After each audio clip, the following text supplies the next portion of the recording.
Maraming tao ang nag-iisip na mahina sila dahil umiiyak, nagagalit o nadidismaya. Maraming lalaki ang nagtatago sa likod ng malakas na mukha.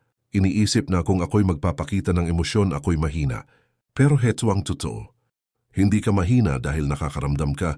Hindi ka mahina dahil may galit, takot o lungkot sa puso mo. Mahina ka lang kapag hinayaan mong kontrolin ka ng emosyon mo, kapag pinapayagan mong ang galit mo, ang takot mo, o ang insecurities mo ang humawak sa manibela ng buhay mo. Isipin mo ito. Sa bawat galit na nararamdaman mo at hindi mo kayang pigilan, sino ang tunay na may hawak ng iyong buhay? Ikaw o ang emosyon mo?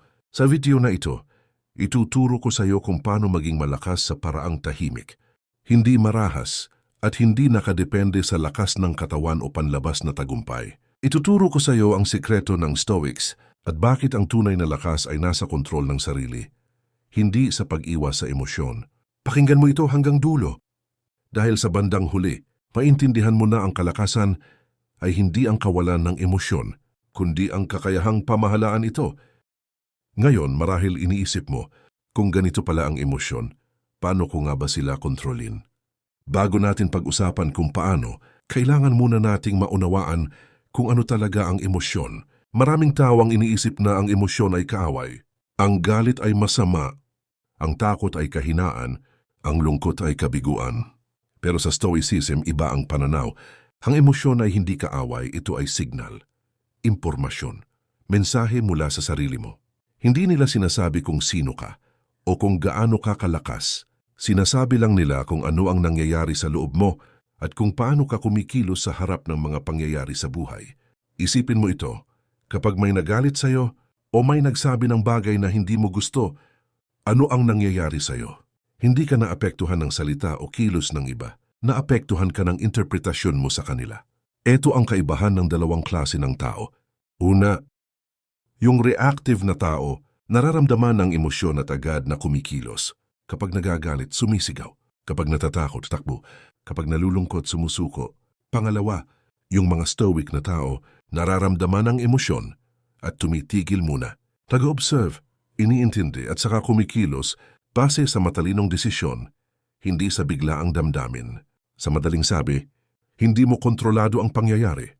Hindi mo kontrolado ang salita ng ibang tao, ang aksyon ng kapwa o ang mga hamon na dumarating sa buhay.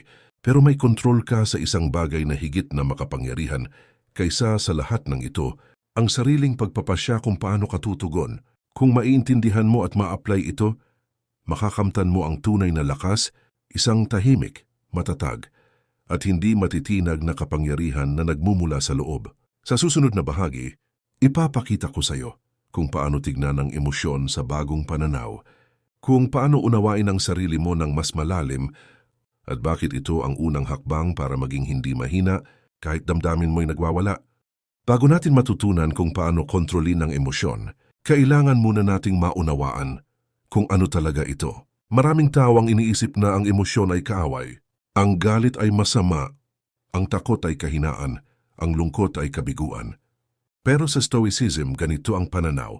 Ang emosyon ay impormasyon, hindi utos. Ibig sabihin nito, hindi sila nagsasabi kung sino ka o kung gaano ka kalakas. Sinasabi lang nila kung ano ang nangyayari sa loob mo at kung ano ang kailangan mong pagtuunan ng pansin. Halimbawa, ang galit ay signal na may nakakasagasa sa iyong prinsipyo o values.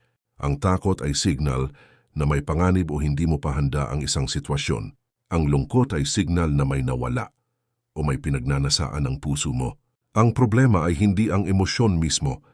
Ang problema ay ang biglaang reaksyon mo rito. Tingnan natin ang dalawang klase ng tao. Una, yung reactive, nararamdaman ng emosyon at agad na kumikilos. Pag galit, sigaw agad. Pag takot, tumatakbo agad. Pag nalulungkot, sumusuko agad. Pangalawa, yung stoic, nararamdaman ng emosyon, pero tumitigil, nag-o-observe, iniintindi at saka kumikilos base sa matalinong desisyon. Isipin mo ito, ang puso mo ay parang kabayo. Kung walang kontrol, itutulak ka nito kahit saan, sa galit, sa takot, sa lungkot. Pero kung may kontrol ka, itutulak ka nito sa tamang direksyon, sa mga aksyon na makabubuti sa iyo at sa ibang tao. Kaya sa Stoicism, hindi ka tinuturuan na wala kang emosyon. Tinuturuan ka lang kung paano hindi hayaan ang emosyon na mangibabaw sa iyo. Sa buhay, hindi mo kontrolado ang mga nangyayari sa labas mo. Hindi mo kontrolado ang salita ng ibang tao, ang kilos ng kapwa, o ang mga hamon na darating. Pero may kontrol ka sa pinakamahalagang bagay, ang sariling pagpapasya kung paano ka tutugon sa emosyon mo. Kaya ang unang hakbang sa pagiging hindi mahina ay ang pagkilala at pag-unawa sa emosyon. Sa susunod na bahagi, ipapakita ko sa iyo kung paano i-differentiate ang signal mula sa reaksyon at bakit ang ganitong pag-intindi ang susi sa tahimik na lakas. Maraming tao, lalo na sa kultura natin, ang iniisip, ang tunay na lalaki hindi umiiyak. Ang malakas na tao hindi nagpapakita ng emosyon. Kung mararamdaman mo ang galit o lungkot, mahina ka. Pero heto ang totoo, ang emosyon ay hindi sukatan ng lakas o kahinaan. Sa Stoicism, ang tunay na lakas ay nasa kakayahang pamunuan ang sarili mo kahit na nagwawala ang damdamin mo sa loob. Marcus Aurelius, isa sa pinakamakapangyarihang emperador ng Rome, ay nakaramdam ng lungkot, takot at galit. Pero hindi siya alipin ng emosyon. Hindi siya pumapayag na ang galit o takot ang humawak sa kanyang desisyon. Isipin mo ito. Ang taong galit ay madaling manipulahin. Ang taong takot ay madaling wasakin. Pero ang taong kayang pigilan at unawain ang galit, takot o lungkot, siya ang tunay na malakas. Stoic reflection. Ang taong galit ay hindi malakas. Ang taong kayang pigilan ang galit, siya ang malakas. Kaya sa susunod na bahagi, tatalakayin natin ang totoong problema sa pagiging emosyonal. Hindi ang damdamin mismo, kundi ang kakulangan sa emotional discipline. Dito mo malalaman kung paano ang kontrol sa sarili ay mas mahalaga kaysa sa lakas ng katawan, estado sa lipunan o panlabas na tagumpay. Ngayon, naunawaan mo na hindi ka mahina dahil sa emosyon. Oras na para pag-usapan ng totoong problema. Ang kakulangan sa emotional discipline. Maraming tao ang iniisip na kung hindi nila mararamdaman ang galit, takot o lungkot, sila ay malakas. Pero ang totoo, hindi suppression o pag-iwas ang sagot. Ang problema ay kapag hinahayaan mong ang emosyon ang humawak sa manibela ng buhay mo. Ano ang emotional discipline? Hindi ito ang pagtatago ng damdamin. Emotional discipline ay ang pagkilala, pag-unawa, at pamamahala ng emosyon bago kumilos o magsalita. Tingnan natin ang simpleng model ng Stoics. Una, event. Ito ang nangyayari sa buhay mo. Halimbawa, may nagsabi ng masakit na salita. Pangalawa, judgment. Ito naman ay kung paano mo i-interpret ang pangyayari. Pangatlo, emotion. Ito ang nararamdaman mo batay sa judgment. Pang-apat, action. Ito ang kilos o reaksyon mo. Hindi mo kontrolado ang pangyayari. Hindi mo kontrolado ang salita ng iba. Pero kontrolado mo ang interpretasyon mo at kung paano ka tutugon dito. Halimbawa, may bastos na salita sa'yo, magagalit ka. Ni-reject ka, mai-insecure ka. Pag may katahimikan, nag-o-overthinking ka. Ang hindi mo kontrolado ay natural. Ang kontrolado mo ay ang desisyon mo kung paano ka kikilos. Stoic insight. Hindi ang emosyon ang sumisira sa'yo, ang interpretasyon mo ang gumagawa noon. Kaya ang tunay na lakas ay hindi nakukuha sa pag-iwas sa damdamin, kundi sa kakayahan mong pamahalaan ito.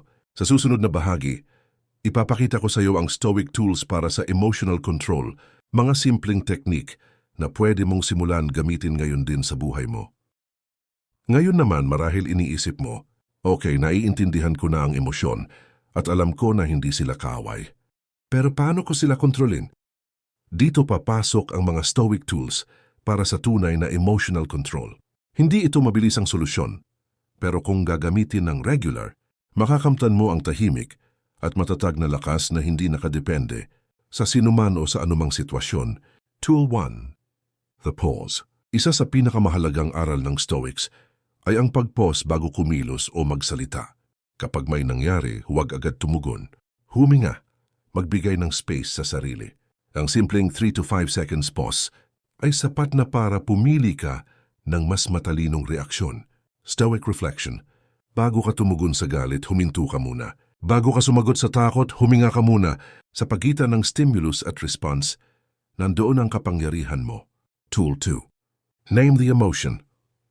Kapag nararamdaman mo ang isang matinding damdamin, pangalanan mo ito. Halimbawa, galit ako, takot ako, nasaktan ako. Bakit ito mahalaga?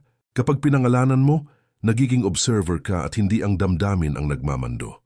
Nagiging malinaw ang pakiramdam mo at nagkakaroon ka ng space para pumili ng aksyon. Practical tip. Sa umaga o gabi, mag-journal ng emosyon. Ano ang naramdaman mo, bakit? At paano ka tutugon? Tool 3. Negative visualization. Kilala rin bilang premeditatio malorum. Mag-isip ng posibleng pinakamasamang mangyari sa isang sitwasyon. Tanungin ang sarili, kaya ko ba itong harapin? Halimbawa, rejection sa trabaho o pagkakaaway sa kaibigan. Kung nai-imagine mo na kaya mo itong harapin, mas handa ka at hindi ka madaling maapektuhan. Stoic insight. Ang pangarap ng problema bago ito dumating ay nagbibigay sa iyo ng lakas bago ka mahirapan. Tool 4. Detachment from outcome. Huwag gawing personal ang lahat ng nangyayari. Hindi lahat ng reaksyon ng ibang tao ay kailangan ng sagot. Ang kapayapaan mo ay hindi nakadepende sa pagtanggap ng iba, tagumpay sa trabaho, o opinyon ng mundo. Practical application. Sa halip na mag-react sa bawat insulto o kritisismo, itanong sa sarili, ano ang kontrolado ko dito? Ano ang hindi ko kontrolado? Pagtuunan lang ng aksyon ang controllable. Tool 5. Daily reflection. Bago matulog, tanungin ang sarili, ano ang nag-trigger sa akin ngayon? Paano ako tumugon? Ano ang mas mabuting reaksyon? Ito ang pag-train ng utak mo para sa self-awareness at emotional mastery. Tool 6. Internal versus external control. Internal control. Ito ang sariling desisyon, paniniwala, reaksyon. External control. Ito naman ang salita ng iba, kilos ng ibang tao, pangyayari. Focus lang sa internal. Hayaan ang external na dumaloy. Huwag pakialaman. Stoic quote-style reflection. Hindi mo kontrolado ang dagat, pero kaya mong kontrolin ang iyong barko. Tool 7. Progressive exposure. Unti-unti mong hinaharap ang mga sitwasyon na nakakapag-trigger ng emosyon. Halimbawa, makipag-usap sa taong mahirap pakisamahan, humarap sa maliit na takot araw-araw, dahan-dahan, nadidevelop ang resilience at hindi ka madaling maapektuhan. Kapag ginamit mo ang mga tools na ito ng regular, makikita mo ang pagbabago. Hindi ka agad napapagalitan ng galit. Hindi ka natatakot sa hindi mo kontrolado. Hindi ka nadadala ng lungkot o insecurities. Ngayon na alam mo na ang mga tools para pamahalaan ang emosyon mo, tanungin natin ang isang mahalagang tanong. Ano ba talaga ang sukatan ng lakas? Maraming tao ang iniisip na ang lakas ay nasa panlabas, sa hitsura, sa kalakasan ng katawan, sa estado sa lipunan o sa dami ng tagumpay. Pero sa Stoicism, iba ang pananaw. Ang tunay na lakas ay tahimik, matatag at nagmumula sa loob. Sino ang mahina? Ang taong madaling ma-provoke, ang taong madaling manipulahin, ang taong predictable dahil laging sinusunod ang emosyon. Sino ang malakas? Ang taong tahimik at hindi nagpapadala sa galit o takot. Ang taong mabagal kumilos, hindi dahil tamad, kundi dahil pinipili ang tamang reaksyon. Ang taong mahirap basahin dahil ang kapangyarihan niya ay nasa loob, hindi sa pagpapakita sa labas. Stoic reflection. Kung kaya kang galitin o takutin ng iba, hawak nila ang iyong pagkatao. Kung kayang pamahalaan ang sarili mo, kahit ang mundo ay magulo, matatag ka pa rin. Sa bawat araw na ginagamit mo ang emotional discipline, hindi ka na basta-basta napapadala sa galit. Hindi ka na nadadala ng insecurities o rejection. Hindi ka na alipin ng opinyon ng iba o ng mga pangyayari sa labas mo. At dito mo makikita, ang tunay na kapangyarihan ay hindi nakukuha sa panlabas, kundi sa kakayahang pamahalaan ng sarili mo. Sa susunod na bahagi, ipapakita ko sa iyo kung paano i-apply ang lahat ng ito sa araw-araw na buhay. Para ang emosyon mo ay hindi ka na kontrolin kundi ikaw na ang gagabay sa emosyon mo. Ngayon na alam mo na ang mga prinsipyo at tools para pamahalaan ang emosyon mo, panahon na para ilapat ang mga ito sa totoong buhay. Number 1. Daily silence o morning pause. Bago simula ng araw, maglaan ng 5 minuto ng katahimikan. Huminga ng malalim at obserbahan ang emosyon mo. Ano ang nararamdaman mo? Ano ang iniisip mo? Ang simpleng habit na ito ay nagpapalakas ng self-awareness at nagtatakda ng tono ng buong araw. Number 2, journaling ng emosyon. Sa umaga o gabi, isulat ang nararamdaman mo, galit, lungkot, takot, saya. Itala kung ano ang nag-trigger at paano mo napamahalaan ang reaksyon.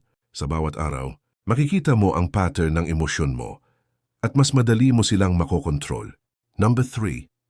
Evening reflection.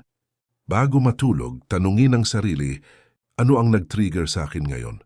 Paano ako tumugon? Ano ang mas mabuting reaksyon kung mauulit? Ang reflection ay nagtitrain sa'yo para maging proactive, hindi reactive. Number 4. Social situations. Hindi lahat ng laban ay kailangang ipanalo. Hindi lahat ng insulto o kritisismo ay kailangang sagutin. Maglaan ng energy sa mga bagay na kaya mong kontrolin. At hayaan ang iba na dumaloy. Number 5. Progressive exposure. Harapin ang maliliit na sitwasyon na nakakapag-trigger ng emosyon. Unti-unti. Nade-develop ang resilience at hindi ka madaling maapektuhan. Number 6. Internal versus external control. Laging ihiwalay ang controllable at uncontrollable. Magtuon sa controllable. Desisyon, aksyon, mindset. Hayaan ang external na dumaloy, huwag pakialaman. Stoic reflection. Hindi mo kontrolado ang dagat, pero kaya mong kontrolin ang iyong barko. Sa pamamagitan ng mga simpleng habit na ito, unti-unti mong makikita ang pagbabago. Hindi ka na basta-basta napapagalitan ng galit. Hindi ka na nadadala ng takot o insecurities. Hindi ka na alipin ng opinyon ng iba o ng pangyayari sa labas mo. Ang emosyon mo ay hindi na humahawak sa iyo. Sa halip, ikaw ang maggagabay sa emosyon mo. Ngayon marahil naiintindihan mo na, hindi ka mahina dahil nakakaramdam ka. Mahina ka lang kapag hindi mo pinamumunuan ang sarili mo, kapag hinahayaan mong ang galit, takot o lungkot ang humawak sa manibela ng buhay mo. Sa bawat araw na ginagamit mo ang mga tools na natutunan mo, ang pause, ang pag-name ng emosyon, ang negative visualization, ang detachment sa outcome, at daily reflection, unti-unti mong makikita ang pagbabago. Tahimik mong nakokontrol ang reaksyon mo. Hindi ka nadadala ng opinyon ng iba o pangyayari sa labas. Ang kapangyarihan mo ay nagmumula sa loob at hindi nakadepende sa sino man o sa anumang sitwasyon. Stoic reflection. Hindi ang kawalan ng emosyon ang sukatan ng lakas. Ang tunay na lakas ay nasa kakayahan mong pamahalaan ang sarili mo. Ngayon alam mo na kung paano ito ilalapat sa buhay mo. Huwag mo lang pakinggan, gawin mo. At kung nagustuhan mo ang nilalaman, i-like, i-share at i-subscribe para mas marami pa tayong mapag-aralan. Maraming salamat.